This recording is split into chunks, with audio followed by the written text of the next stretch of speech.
Assalamualaikum warahmatullahi wabarakatuh.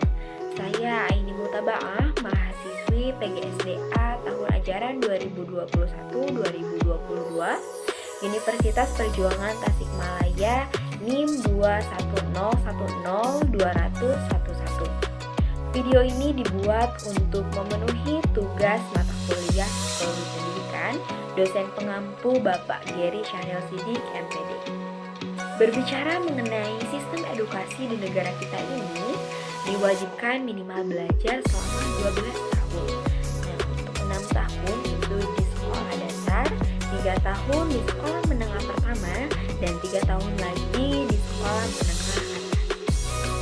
Dan dalam era globalisasi ini, minat belajar para generasi muda mulai menurun dan menuju akhir yang mengkhawatirkan. Salah satu faktor menurunnya minat generasi muda dalam belajar yaitu proses pembelajaran yang monoton dan tidak berkembang. Kurangnya waktu siswa dalam beristirahat itu menunjukkan bahwa siswa sangat kelelahan dengan proses pembelajaran. Hal itu juga dikarenakan dengan guru yang memberikan tugas secara berlebihan kepada murid sehingga tidak ada waktu istirahat untuk mengembalikan proses berpikir para murid. Nah, hal tersebut akan berakibat pada tingkat kefokusan para generasi muda dalam belajar. Nah, berbicara mengenai sistem edukasi, saya jadi teringat dengan salah satu buku yang saya baca, yaitu buku Teach Like Finland, di mana buku ini menceritakan tentang sistem edukasi di negara Finlandia yang sangat unik dan menarik.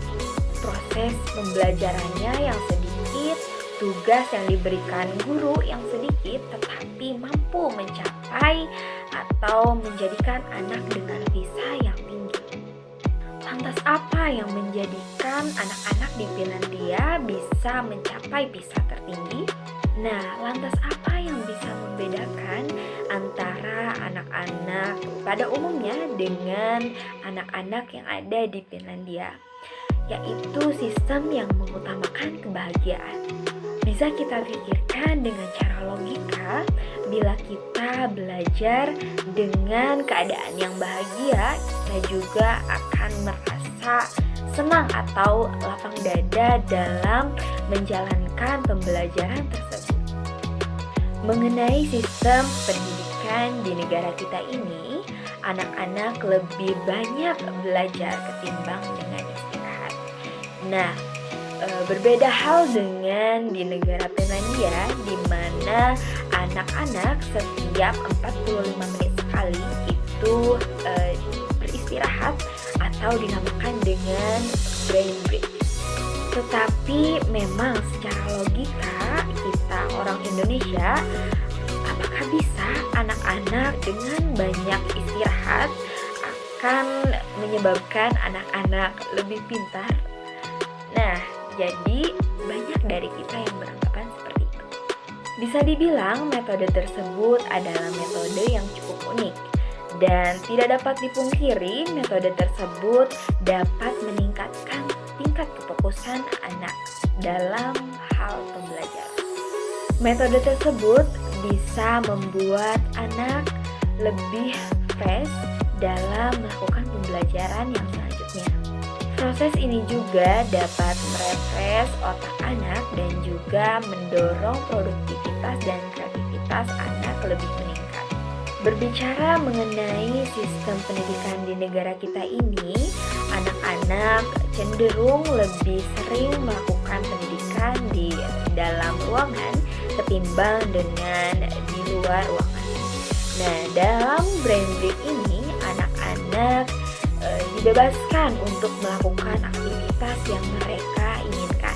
Salah satunya dengan melakukan pembelajaran atau bermain di luar ruangan. Hal tersebut bertujuan agar anak lebih banyak bergerak ketimbang dengan hanya berdiam diri di meja. Jadi di Finlandia ini terdapat standing desk juga dan exercise ball. Nah, untuk standing desk ini Jadi si anak-anak dalam belajar itu tidak hanya duduk dan memperhatikan guru saja, tetapi bisa belajar sambil berdiri. Nah, dan biasanya di kita sesudah melakukan pembelajaran, guru akan memberikan PR yang banyak kepada muridnya.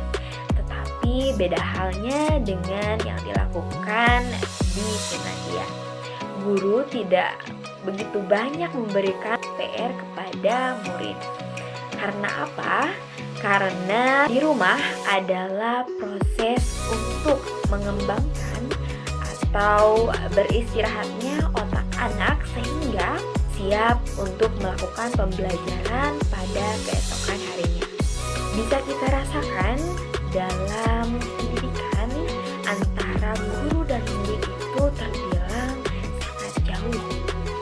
Dan di Finlandia antara murid dan guru itu sangat dekat, seperti halnya sahabat. Semisal dengan bermain dengan murid, makan bersama dengan murid, hal tersebut akan menumbuhkan rasa percaya murid kepada guru dan juga akan meningkatkan chemistry antara murid dan guru. Murid di dalam kelas pun tidaklah banyak. Hal tersebut dilakukan dengan tujuan agar guru dapat memahami satu persatu murid yang mereka ajar. Mengekang anak dalam proses pendidikan itu sangatlah tidak baik. Berikanlah kebebasan kepada anak. Berikanlah kebebasan kepada murid agar mereka dapat mengeksplor atau mengetahui apa yang mereka inginkan. Dan tidak dapat dipungkiri hal tersebut akan memberikan ruang terhadap murid untuk berkreasi dan tumbuh. Belajar dengan bahagia akan membuat murid mencintai proses dalam pembelajaran tersebut.